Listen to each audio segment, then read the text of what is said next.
Last वाला lecture revise कर लिया आप लोगों ने? जी मैम, मैंने वो एग्जांपल्स की आपको भेजी भी हैं। हाँ ठीक है। अब मैम उसमें ना वो लेस आ रहा था फोर्थ चैप्टर, जहाँ पे आना वहाँ पे माइनस कर देना। जी, वहां पे माइनस कर देना। जी ठीक है। ठीक है।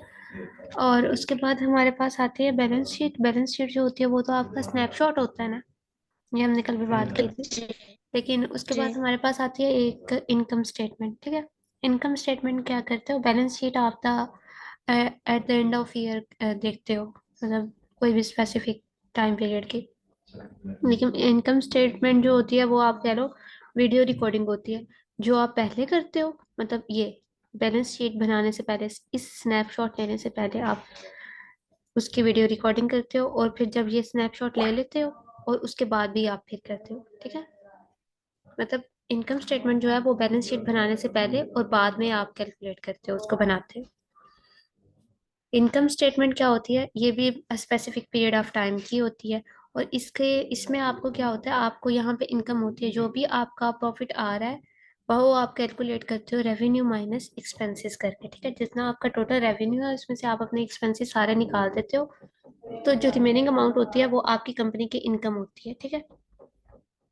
यहाँ पे अब नीचे इसने एक एग्जांपल दी हुई है 2000 X2 की, XYZ कॉर्पोरेशन है, उसकी इनकम स्टेटमेंट इसने शो करवाई हुई है। ठीक है। अब वो क्या कह रहा है कि यहाँ पे ये उसका क्या है, टोटल रेवेन्यू है। ठीक है। उसमें से वो क्या कर रहा है, सारे के सारे जितने भी एक्सपेंसेस थे ना, ये वाली स्टेटमेंट वो फॉलो कर रहा है। ये टोटल रेवेन्यू आ गया, और ये सारे एक्सपेंसेस जो हैं, कॉस्ट ऑफ गुड्स सेलिंग के, डेप्रिसिएशन के, ये सारे एक्सपेंसेस जो हैं वो उसने लेस कर दिए। तो रिमेनिंग अमाउंट आपके पास क्या बची? 190। ठीक है। और फिर 190 में उसने दूसरी इनकम को भी ऐड किया, और जो रिसोर्सेज से इनकम हो रही थी, ये तो डायरेक्ट डायरेक्ट इनकम है, जो उसने एक्सपेंसेस में से, रेवेन्यूज में से एक्सपेंसेस माइनस किए। तो अब जो और इनकम हुई है वो आपके पास है $29। तो इन दोनों को मिलाने के बाद आपके पास आए 219। 219 में से आपने जितने भी आपके टैक्सेस वगैरह अप्लाई हो रहे हैं या इंटरेस्ट आप पे कर रहे हो, बल्कि टैक्सेस नहीं, यहाँ पे जो आप इंटरेस्ट पे कर रहे हो आप उसको माइनस कर दोगे, रिमेनिंग अमाउंट आपके पास ये आ जाएगी। ठीक है। यहाँ पे एक बात आपने जो गौर से देखनी है वो ये है कि पहले आप इंटरेस्ट को माइनस करते हो, तब जो आपने लोन लिए होते हैं पहले आप उन्हें पे करते हो। ठीक है। पहले आपका एक्सपेंस माइनस होता है, और उसके बाद जो जितनी अमाउंट बचती है उस पे आपने जो भी टैक्स वगैरह गवर्नमेंट को पे करने हैं वो आप पे करते हो। ठीक है। यहाँ पे यही बात जो इसमें से याद करने वाला है वो जस्ट यही है कि आपने रेवेन्यू माइनस एक्सपेंसेस करने हैं। एक्सपेंसेस के मैम थ्रू, ये सबसे पहले रेवेन्यू आ रहा है, उसके बाद जितनी भी चीजें लिखी हुई ये सारी एक्सपेंसेस हैं।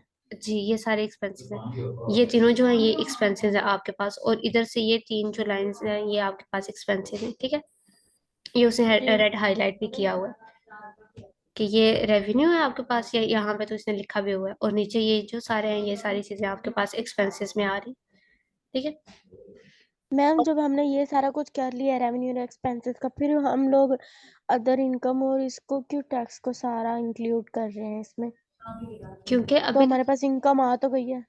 हम हमने इनकम तो अपनी कैलकुलेट कर ली है, अब जो हमारी इनकम आ गई है, ठीक है, उसमें से अगर जी प्रॉफिट ज्यादा हो रहा है तो फिर हमने जो लोन लिया हुआ है वो भी तो हमने पे करना है ना। और लोन लेने के बाद जो आपने गवर्नमेंट को टैक्स वगैरह पे करने होते हैं वो भी आपने पे करने हैं। मैम, इसका जो फॉर्मेट है ये एक किस्म का इन्होंने फॉर्मेट भी बताया हुआ है कि ये सारी चीजें इसमें होंगी। हाँ ये चीजें होंगी, मतलब एक साइड एक टाइप का फॉर्मेट ही है, लेकिन आपने इनकम स्टेटमेंट बनानी नहीं है, आपने जस्ट उसको देखना है, उसको एनालाइज करना है। ठीक है। जो बनाने वाला काम था वो आप एनजीटी में कर चुके हो पहले सेमेस्टर्स में। तो मतलब मैम इस पेपर में वो नहीं देंगे ये न्यूमेरिकल वाले? नहीं, बनाने के लिए नहीं देंगे, एनालाइज करने के लिए देंगे, और फिर आगे उसके जो नेक्स्ट होंगे कि आपने कैसे कैलकुलेशन करनी है ग्रोथ रेट की और ये वो वगैरह, मतलब अब जो चीजें हैं वो थोड़ी एडवांस लेवल पे होंगी। इसमें आप इनकम स्टेटमेंट बना नहीं रहे हो, देखो अभी तक हमने इनकम स्टेटमेंट बनाई भी नहीं है, ना ही हमने बैलेंस शीट बनाई है, बस जो बनी बनाई बैलेंस शीट है हम उसको ओवरव्यू कर रहे हैं कि उसमें क्या क्या चीजें ऐड हुई हुई हैं और किस किस तरह उसने ऐड तो की हैं। मतलब मैम किस तरह के सवालात होंगे, मतलब कि अब ये पूरी इनकम स्टेटमेंट बनी हुई है तो वो इसको एनालाइज के लिहाज से कैसे जैसे सवाल? आपकी असाइनमेंट में क्वेश्चंस आए हैं, आपने अपनी असाइनमेंट देखी है खोल के? नहीं मैम।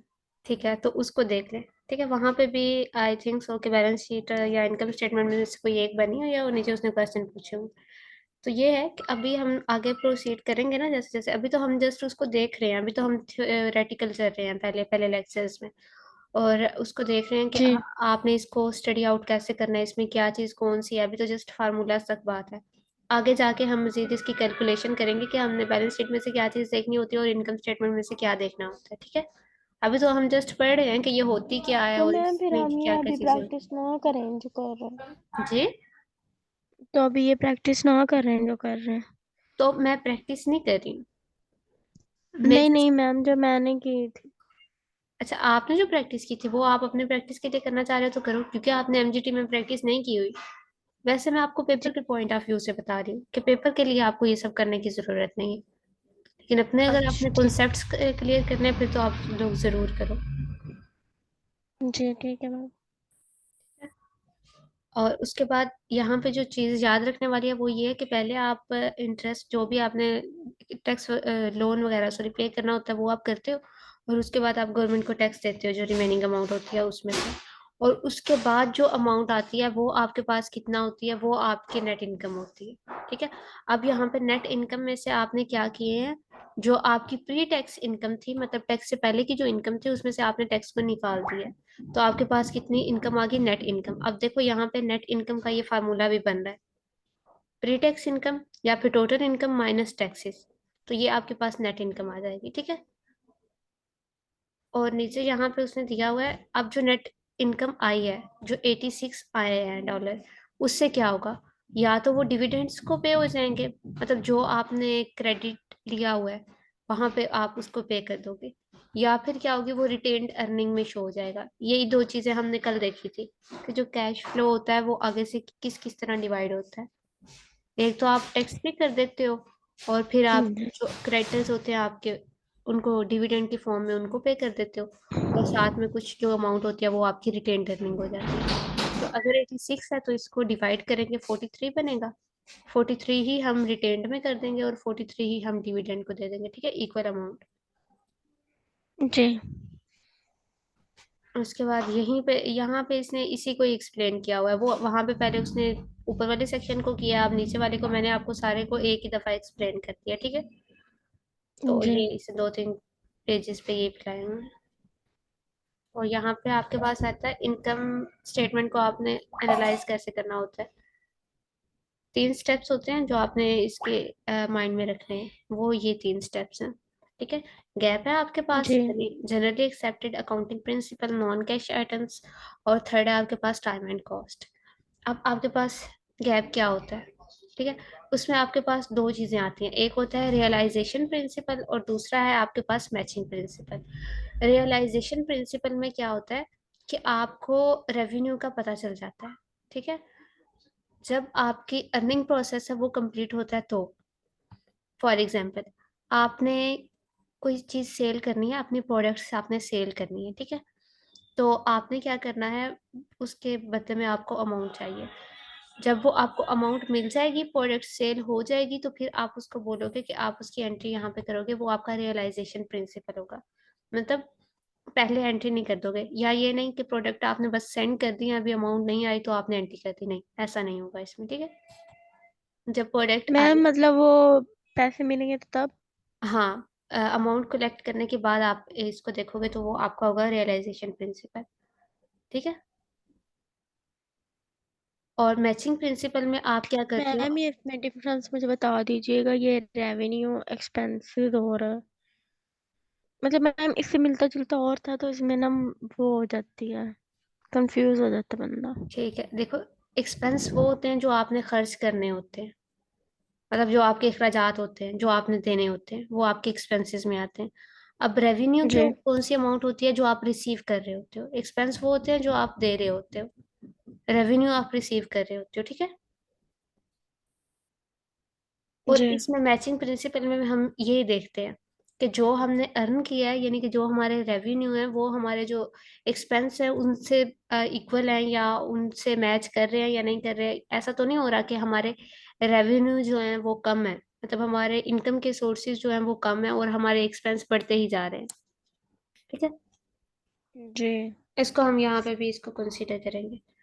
और सेकंड आपके पास जो पॉइंट आता है इनकम स्टेटमेंट को जब आप एनालाइज करते हो, वो है आपके पास नॉन कैश आइटम्स।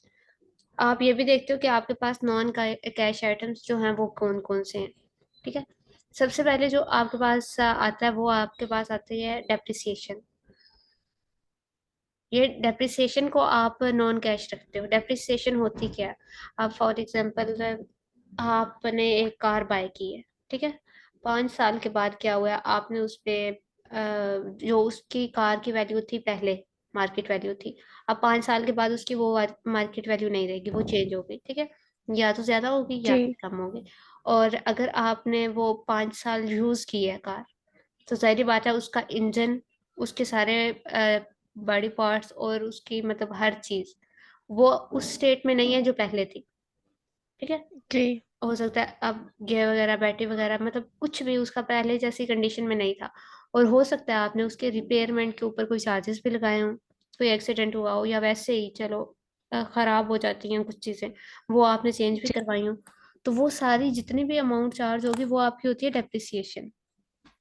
ठीक है, फिर वो टोटल आपकी जो कार होती है उसमें से जितनी आपकी डेप्रिसिएशन चार्ज होती है उसको माइनस करके जो मार्केट वैल्यू बनती है वो उस प्राइस की, उस कार की उतनी मतलब बनती है। मैम उसमें हम जितना भी वो सारा साल इस्तेमाल, वैसे तो वो मतलब कि उसकी जो अमाउंट है वो तो कम ही हो जाएगी। हम्म, तो ये तो हम मतलब, हम्म। तो मैं ये कह रही थी उस पर, मतलब अगर हमने रिपेयरिंग वगैरह करवाई है। हाँ, तो जाहिर बात है उसकी जो प्राइस होगी, मार्केट वैल्यू होगी, वो कम होगी, उसकी गिरेगी, क्योंकि वो जी। ब्रांड न्यू तो नहीं है।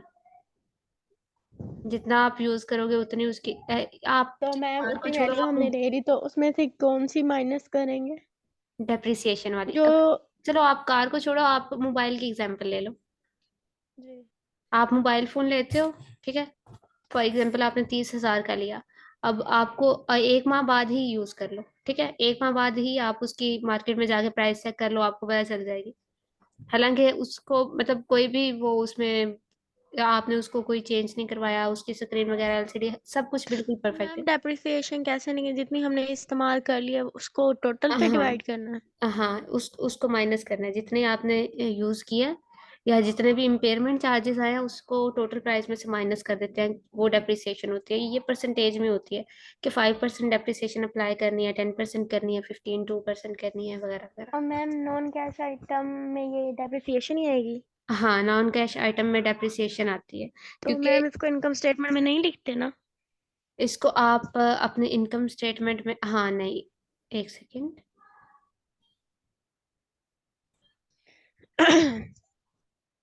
इसमें होते हैं, आप इसमें लिखते हो, इनकम स्टेटमेंट में लिखते हो आप इसको नॉन कैश। मैम मैंने पहले ये लेक्चर लिए थे, मतलब कि इसकी वो वैल्यू होती तो है लेकिन इसको लिखते नहीं है, कुछ ऐसा ही था। नॉन इसको कैश आप आइटम।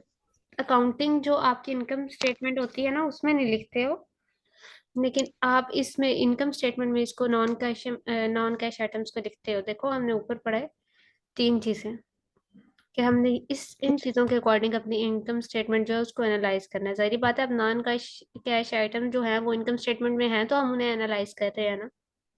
ठीक है, जी। यहाँ पे ये भी इसने लिखा हुआ है, income statement contains non cash items. ठीक है, इनकम स्टेटमेंट में जो होते हैं आपके पास, एक तो ये डेप्रिसिएशन होती है नॉन कैश, और दूसरा होता है another non cash is deferred taxes. ठीक है, और ये भी वो टैक्सेस होते हैं जिनको आप कैश फ्लो के फॉर्म में रिप्रेजेंट नहीं करते हो, मतलब आप वैसे इनको मेंशन नहीं करते हो बैलेंस शीट वगैरह में, आपका कैश फ्लो नहीं हो रहा होता, लाइक जो पहले था कैश वो आपका सेम ही रहता है। तो आप इसको करते हो कि ये भी आपके नॉन कैश आइटम्स होते हैं, लेकिन आप इसको भी लिखते हो। थर्ड आपके पास आता है टाइम एंड कॉस्ट। ठीक है, मैम इसका समझा देंगे जो वो सेकंड लाइन में लिखा हुआ है, डेप्रिसिएशन एक सेकेंड, एप्लीकेशन। एक सेकेंड मैं अभी, आप लोग आप लोग इधर ही हैं? Yes ma'am. ठीक है, नेक्स्ट थर्ड हमारे पास था वो, सॉरी मेरी कॉल आ गई थी ना, तो वो मुझे पिक करनी पड़ी। नेक्स्ट है हमारे पास टाइम मैम एंड मैंने कॉस्ट। एक चीज पूछनी थी, नॉन कैश आइटम्स में क्या चीज इंक्लूड होती है? एक आपके पास डेप्रिसिएशन इंक्लूड होती है, और सेकंड जो आपके पास इंक्लूड होता है वो डेफर्ड टैक्सेस इंक्लूड होती है। मैम ये बताइएगा जो इसका ये फोर्थ पॉइंट है, the depreciation deduction is simply an application of the matching principal. वो हेलो। कह रहा है कि डेप्रिसिएशन की जो डिडक्शन आप करते हो ना, वो सिंपली आप ये जी कह रहे हो कि वो मैचिंग प्रिंसिपल है। मैचिंग प्रिंसिपल में आप क्या करते हो, रेवेन्यू को मैच करते हो एक्सपेंसेस के साथ। मतलब जितना आपका रेवेन्यू हो रहा है उतने ही आपकी जो है वो एक्सपेंसेस भी हो रहे हैं। जी ठीक है। और ये जो है आपके पास डेफर्ड टैक्सेस, ये होते हैं कि आपकी बुक वैल्यू से, और जो आपके पास ला मतलब जो लीगली आपके पास टैक्स होते हैं उनमें डिफरेंशिएशन जो होती है वो, मतलब ये भी डेफर्ड टैक्सेस आप कह लो, टैक्सेस की एक फॉर्म होती है जो आपने पे करने होते हैं। जी फिर नेक्स्ट थर्ड पॉइंट हमारे पास है time and cost. Time and cost में दो तरह की, मतलब कंपनी जो है अगर आपकी फिल्म, ठीक है, उसमें दो तरह की इनपुट्स हो सकती हैं। या तो वो क्या हो सकती है, वेरिएबल हो सकती है। वेरिएबल का मतलब ये है कि वो चेंज होती रहेगी। ठीक है। अगर उसने इनपुट्स अप्लाई किए हैं उसके बाद उसका प्रॉफिट मार्जिन जो है वो कभी बढ़ता है कभी कम होता है। और दूसरी साइड पे क्या होता है, उसकी फिक्स्ड रहती है कॉस्ट। लाइक कुछ ऐसे आप केसेस होते हैं जिनकी कॉस्ट होती है वो आपकी फिक्स्ड रहती है। वो आपके नॉन कैश आइटम्स भी हो सकते हैं और रॉ मटेरियल्स भी हो सकते हैं, जिनकी आपने, फॉर एग्जांपल, आपने कोई रॉ मटेरियल परचेज किया है, ठीक है, और उसकी कॉस्ट जो है आपने जब परचेज किया है तो एक स्पेसिफिक अमाउंट थी, और जब आपने उसको कैश पे किया, आप सारी कैश एक ही साथ आप पे नहीं करते थे, मतलब एडवांस में पे नहीं करते, वो कुछ आप बाद में भी करते हो, फिर साल साल के, या फिर मंथली आप कॉन्ट्रैक्ट साइन करते हो तो मंथली आप पे कर रहे होते हो या एनुअली पे कर रहे होते हो। तो वो होती है कि आपने जितनी अमाउंट पहले आपने फिक्स की है आपने उतनी ही पे करनी है। ठीक है। उसमें इंक्रीज या वेरिएबल नहीं होगी। मतलब वेरिएबल होती है ना, देखो डेब्ट जो होता है वो आपका लेवरेज फाइनेंशियल वो होता है, हमने कल पढ़ा था, फाइनेंशियल लेवरेज होता है डेब्ट जो होता है आपका। तो उसमें क्या होता है, वो कभी इंक्रीज होता है कभी आपका कम होता है। अब जिस तरह पाकिस्तान पे लोन है, हमने डेब्ट लिया हुआ है, आईएमएफ से लिया हुआ है और डिफरेंट कंट्रीज से लिया हुआ है, तो वो क्या होता है, वो अब चेंज हो रहा है। देखो जब जैसे जैसे डॉलर का रेट चेंज हो रहा है तो हमारा डेब्ट क्या हो रहा है, वो मुसलसल इंक्रीज हो रहा है। और जैसे जैसे ये जो साल है वो गुजर रहा है, एक साल गुजरता है तो उतना ही उस पे इंटरेस्ट जो है वो और बढ़ता रहता है। ठीक है। तो उसे हम कहेंगे कि डेब्ट की जो कॉस्ट होती है वो वेरिएबल कॉस्ट होती है, लेकिन जो एसिड्स होते हैं उनकी कुछ एसिड्स ऐसे होते हैं जिनकी कॉस्ट होती है वो फिक्स होती है। ठीक है। ये थर्ड पॉइंट था जो आपने इनकम स्टेटमेंट के लिए करना था।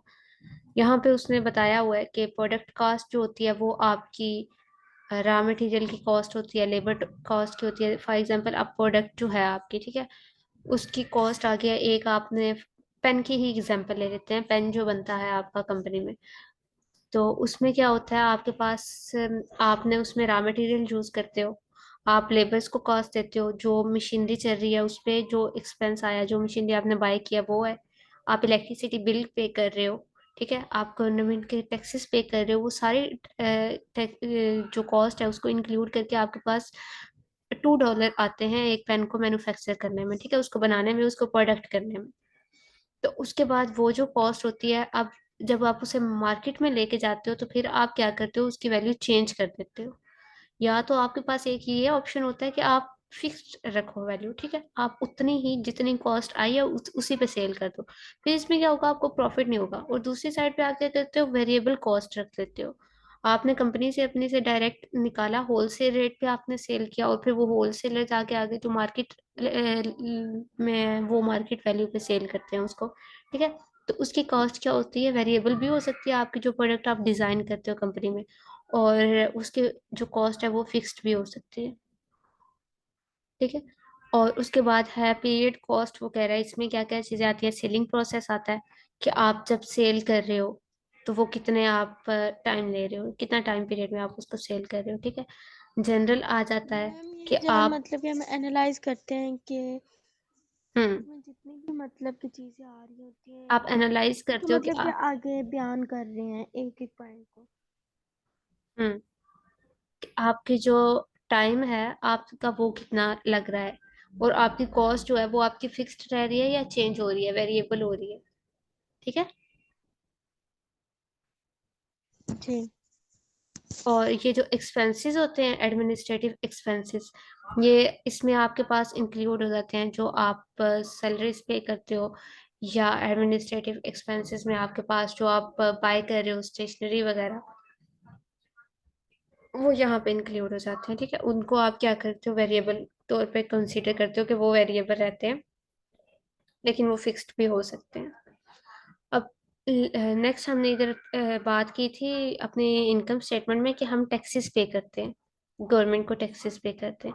यहाँ पे नीचे वो वही एक्सप्लेन कर रहा है कि जब भी आप कोई भी कॉरपोरेट फिल्म बनाते हो, ठीक है, कोई भी कॉरपोरेट सेक्टर बनाते हो, तो आप क्या करते हो, उसका लार्ज अमाउंट ऑफ जो आप उसकी कैश आउटफ्लो करते हो ना, वो आप टैक्सेस की फॉर्म में करते हो। जितनी बड़ी आपकी फिल्म होगी उतने ज्यादा आपको टैक्सेस देने पड़ेंगे। ठीक है, और आपने टैक्स देना कितना है, ये कौन डिटरमिन करता है, ये करता है सेंट्रल बोर्ड ऑफ रेवेन्यू। ये आपका कंपनी का डिटरमिन करता है कि आपने क्या स्केड्यूल होगा आपके, जो भी टैक्स आप पे करोगे उसका। ठीक है, अब यहाँ पे इसने मॉडल टैक्स रेट आपको बताया हुआ है कि मॉडल टैक्स रेट क्या है। आप अगर आपकी इनकम जो है $0 से $5,000 के दरमियान है, तो आप क्या पे करोगे, 15% टैक्स पे करोगे इतनी अमाउंट पे। ठीक है, और फिर जो आपकी नेक्स्ट अगर इनकम इतनी है, ठीक है, 75,000 तक, तो फिर आप 25% करोगे पे। अब अगर आपकी इनकम 75,000 है, ठीक है, $75,000 है, सपोज कर लेते हैं, तो फिर आप क्या करोगे, जो फर्स्ट $50 होंगे उस पे आप 15% टैक्स पे करोगे। नेक्स्ट जो होगा उस पे आप 25% अप्लाई होगा। ठीक है, इस तरह उसने यहाँ पे इसको लिखा हुआ है। जैसे जैसे आप इंक्रीज करते जाओगे वैसे वैसे आपकी जो टैक्स की वैल्यू है वो भी क्या कर रही है, इंक्रीज कर रही है। ये आपके पास मॉडल टैक्स रेट आ रहा है। और उसके बाद आपके पास एवरेज टैक्सेस हैं, मार्जिनल टैक्सेस हैं। एवरेज टैक्सेस में क्या होता है, जितना आपने टोटल इनकम की है ना, उसको आप डिवाइड कर देते हो आपका जो आपने टैक्स पे किया होता है उससे। नहीं, मैंने उल्टा बोला है। जितना आप टैक्स पे करते हो गवर्नमेंट को, ठीक है, उसको आप डिवाइड कर देते हो जितनी आपकी टोटल इनकम होती है उसके साथ। यहाँ पे फॉर एग्जांपल ये आपके पास इनकम थी आपकी इस तक, $100,000 तक, ठीक है, बल्कि $200,000 तक। तो आपने अब क्या किया, फर्स्ट 50 पे आपने पे किया 15% टैक्स। अब आप इसको 15 डिवीजन, ये इस तरह बनेगा यहाँ पे, 15,000 को आप मल्टीप्लाई करोगे 15 से, और इसको डिवाइड कर दोगे 100 से। ठीक है, ये आपने कैलकुलेट करना नहीं है, वैसे मैं आपको बता रही हूँ। तो वो आपके पास अमाउंट आएगी ये वाली 7,500। ठीक है, सेम यहाँ पे जब आप टैक्स अप्लाई करोगे 25%, तो वो 25% आप क्या करोगे, मल्टीप्लाई कर दोगे 25 डिवीजन 100, तो वो आपके पास ये अमाउंट आती जाएगी। ठीक है, ये टैक्स सारे आ गए टोटल 200,000 तक। अब इन सबको आपने टोटल किया तो वो टोटल आपके पास कितने टैक्स बन गए, ये 61,250। ये टैक्स है जो आपका पेएबल है, जो आपने देना है। ठीक है, तो अब आप क्या करोगे, इस टैक्स को डिवाइड कर दोगे जो आपकी टोटल इनकम थी उसके साथ। टोटल इनकम आपकी यहाँ पे क्या है, 200,000। ठीक है, 200,000, और ये आपने क्या किया, स्टेप बाय स्टेप जितना आपने टैक्स पे करना था वो आपने इसके मॉडल टैक्स रेट के हिसाब से उसको क्या किया, डिवीजन की। ठीक है, तो ये आपका अब ये जो बनेगा ये आपका पास बनेगा आपका एवरेज टैक्स। जबकि मार और एवरेज टैक्स में देखो आप यहाँ पे, ये था 7,500। ठीक है, उसके बाद ये डिक्रीज हुआ, फिर अब चला गया, इंक्रीज हो गया, और फिर ये इंक्रीज हो गया। यहाँ पे ये आपका मॉडल टैक्स जो है ये ऐसे वेरी कर रहा है, कभी कम जा रहा है और कभी डिक्रीज जा रहा है। यहाँ पे ये वाला जो है एवरेज टैक्स रेट, इसका क्या होता है, ये इसमें ये इंक्रीज ही होता है। ठीक है, जैसे जैसे आप नीचे ग्रो करते जाते हो ये आपका एवरेज टैक्स रेट जो है ये बढ़ता जाता है। जबकि मार्जिनल टैक्स रेट जो होता है वो होता है आपका लास्ट टैक्स रेट, ये वाला। ये आपका हो जाएगा मार्जिनल टैक्स रेट। यहाँ पे 15 अप्लाई हुआ, 25 हुआ, 34 हुआ, 39 हुआ। देखो ये इंक्रीज करता जा रहा है, ठीक है। एवरेज में अगर आप देखो तो ये इंक्रीज करता जाएगा, लेकिन जब जो लास्ट अप्लाई होगा ना आपकी कैश पे, वो आपका होगा मार्जिनल, ठीक है। आप उसको मार्जिनल टैक्स रेट में इंक्लूड करोगे। 2 मिनट रह गए हैं मीटिंग एंड होने में। अगर मीटिंग एंड हो जाती है तो फिर आपने दोबारा इसी लिंक से ज्वाइन कर लेना है, ठीक है। उसके बाद आपके पास आता है flat tax rate. Flat tax rate में ये होता है कि आप, यहाँ पे हमने देखा कि एवरेज टैक्स क्या होता है, यहाँ पे बढ़ता जा रहा है, ठीक है। इसमें स्पाइक्स आ रहे हैं, कभी बढ़ रहा है कभी कम हो रहा है, लेकिन यहाँ पे देखो तो ये आपके पास बढ़ता जा रहा है। मार्जिनल आपका ये जो लास्ट वाला होगा वो आपका मार्जिनल रहता है। और फ्लैट रेट में क्या होता है कि एक ऐसा पॉइंट आ जाता है आपके इनकम स्टेटमेंट में, इनकम लेवल में एक आपके ऐसा पॉइंट आ जाता है कि आपका जो टैक्स होता है वो फ्लैट रहता है, मतलब सेम रहता है। वो इंक्रीज नहीं होता ना डिक्रीज होता है वो। अब देखो अगर आपकी इनकम 4500 है तो आपने इतना टैक्स पे किया, टोटल आपका टैक्स इतना बना, और एवरेज टैक्स रेट आपका 15 बन गया। अब एवरेज टैक्स रेट को देखते जाएं आप। फिर नेक्स्ट इनकम आपकी ज्यादा हुई, मार्जिनल भी आपका ज्यादा हुआ, टोटल भी ज्यादा हुआ, और ये आपका एवरेज टैक्स भी ज्यादा हो गया, ठीक है। अब देखो इनकम बढ़ती जा रही है और जो आपका एवरेज टैक्स रेट है वो भी बढ़ता जा रहा है, ठीक है। लेकिन यहाँ पे इस पॉइंट पे आके ऐसा हुआ है कि आपका क्या हुआ है, एवरेज टैक्स रेट यहाँ पे भी सेम है, यहाँ पे भी सेम है, और नेक्स्ट भी अब ये सेम रहेगा। सेम अगर आप ये देखो मार्जिनल, तो ये भी 35 है, ये भी 35 है, ये वाला भी सेम है।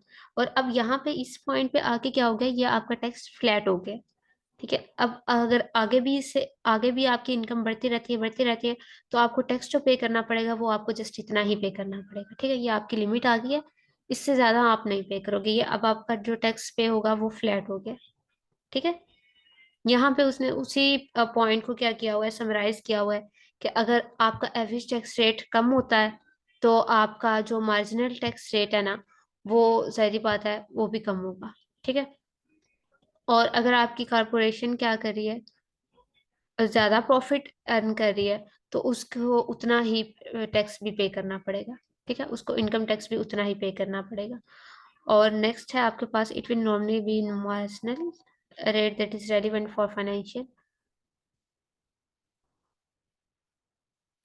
यहाँ पे वो यही बात कर रहा है कि अगर आप कोई फाइनेंशियल डिसीजन लेते हो तो उसमें ये होता है कि मार्जिनल जो होता है वो आपका डिपेंड करता है। जैसे मैंने आपको बताया कि मार्जिनल जो होता है वो आपका लास्ट टैक्स रेट होता है, जिससे आप मल्टीप्लाई करते हो। जो आपका मॉडल टैक्स रेट होता है लास्ट वाला, वो आपका यहाँ पे 35 था तो यहाँ पे ये 35 हो गया। लेकिन यहाँ पे एवरेज जो होता है ये पीछे टोटल ये सारे टैक्स को काउंट करता है, ठीक है। पीछे वाले सारे टैक्स को काउंट करता रहता है।